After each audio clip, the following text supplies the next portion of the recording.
Welcome to Genshu Stories.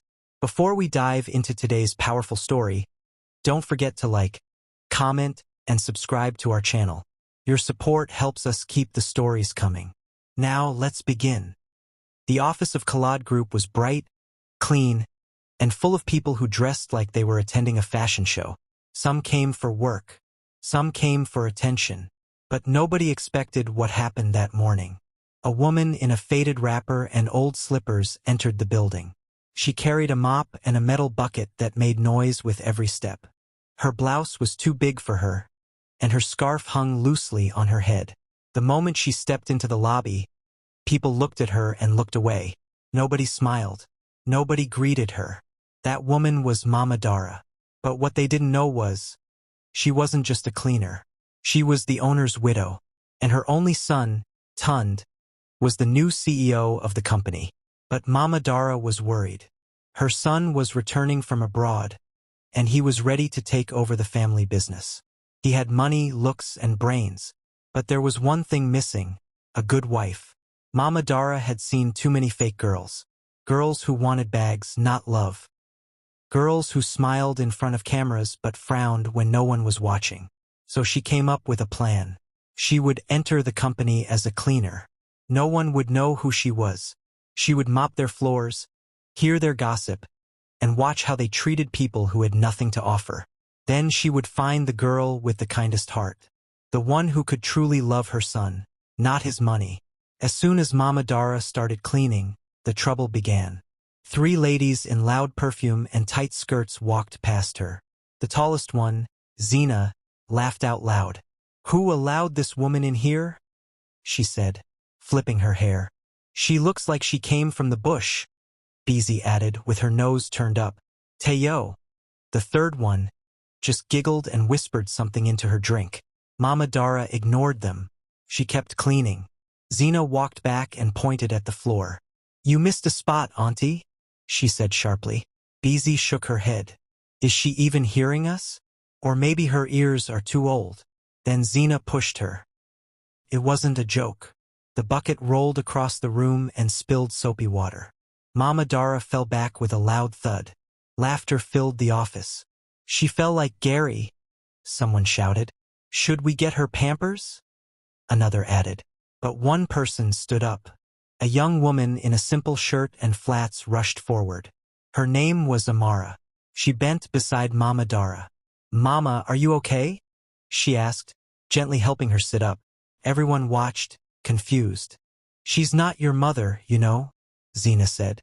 "She's someone's mother," Amara replied.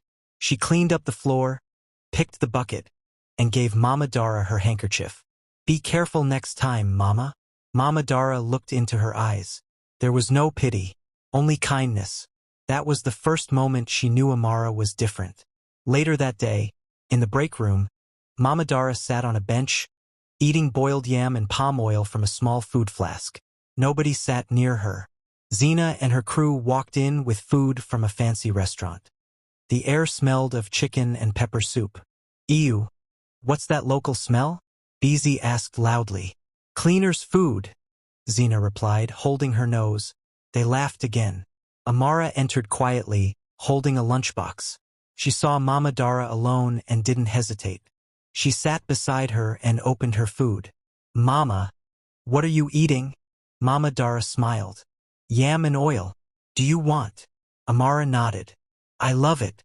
You made it yourself." "Yes, my dear." Amara tasted it and smiled. "It tastes like home." Zena rolled her eyes. She's really eating with a cleaner? But Amara kept talking with Mama Dara like nothing else mattered.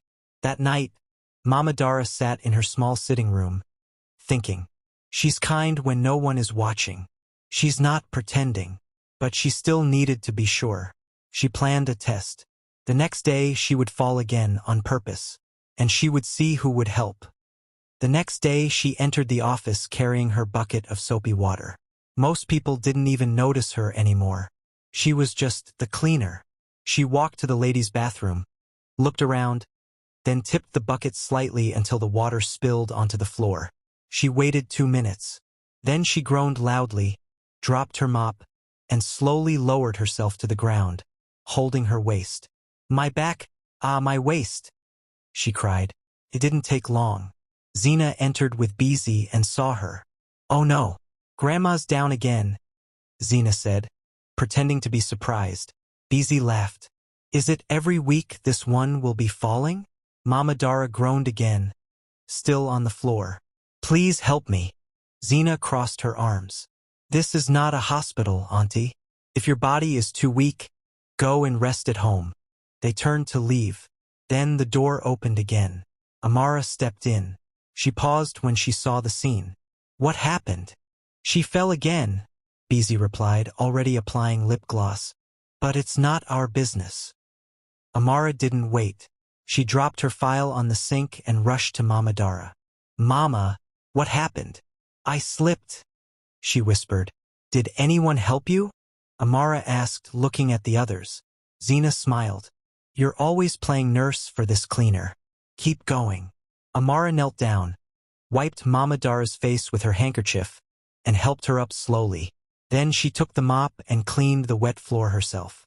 Careful next time, Mama, she said. Thank you, my daughter, Mama Dara replied quietly. That afternoon, the office was noisy as usual. Everyone talked about the next company event.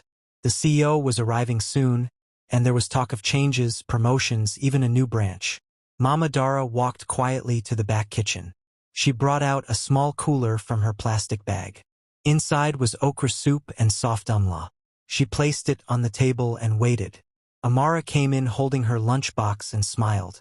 Mama, you brought food again? Yes. Would you like to eat with me? Amara sat down beside her. I'd love to.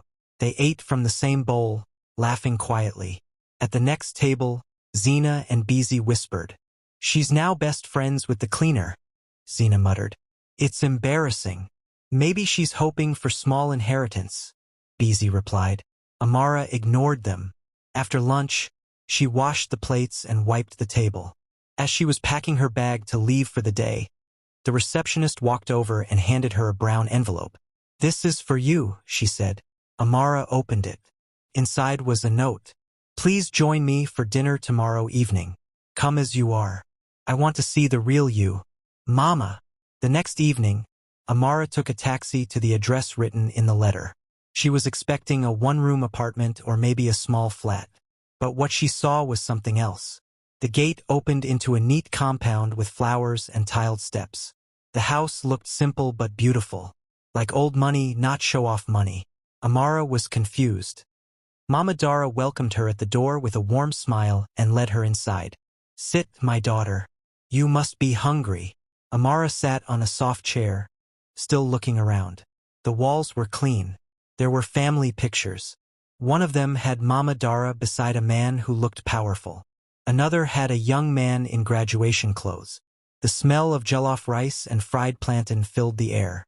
Mama, this is your house? Yes. You live here alone? For now. They sat together at the table and ate. They talked about small things, village life, food, music, childhood memories. Amara didn't ask questions. She didn't show greed. She didn't try to impress. She just listened, and smiled, and laughed gently. Then Mama Dara said, There's something I haven't told you. What is it? But before she could speak, the front door opened. A tall man entered, pulling a suitcase. He wore a navy blue shirt and black trousers. His shoes were clean. His voice was calm. Mama, he said, walking in. I'm home. Amara froze. Mama Dara smiled. Tund. Meet Amara. He looked at her. Oh, I've heard about you.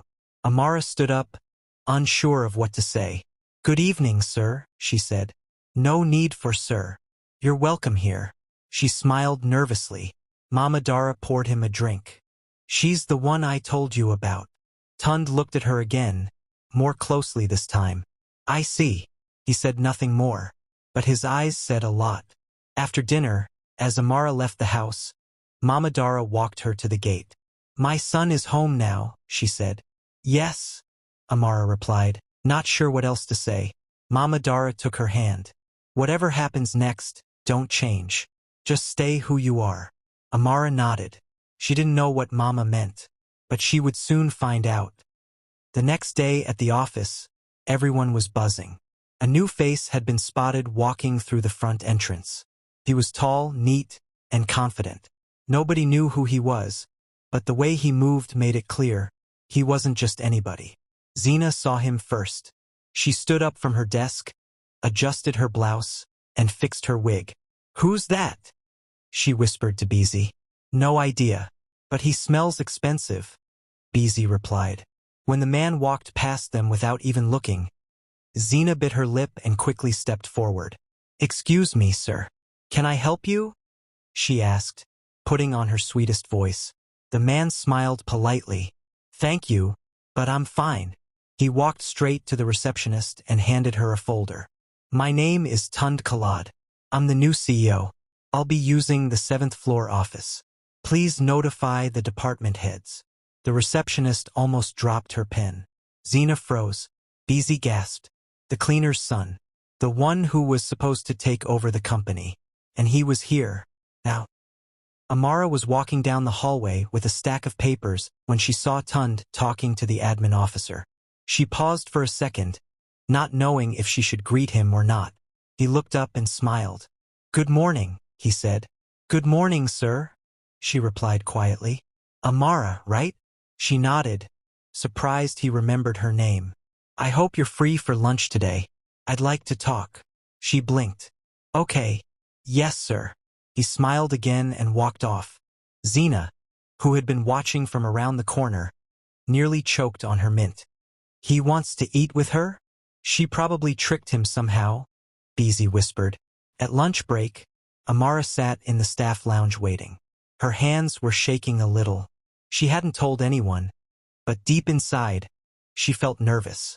This wasn't just a small talk. This was the CEO asking for lunch. Then the door opened, and Tund stepped in, holding 2 bottled drinks and a takeaway bag. "I hope you like rice," he said. Amara smiled. "I do." They sat down at the small round table. Other staff who entered the room greeted Tund, nodded politely to Amara, then quietly left to give them space. Tund didn't speak like a boss. He asked about her family, where she grew up, what she liked doing after work. She answered honestly but kept it simple.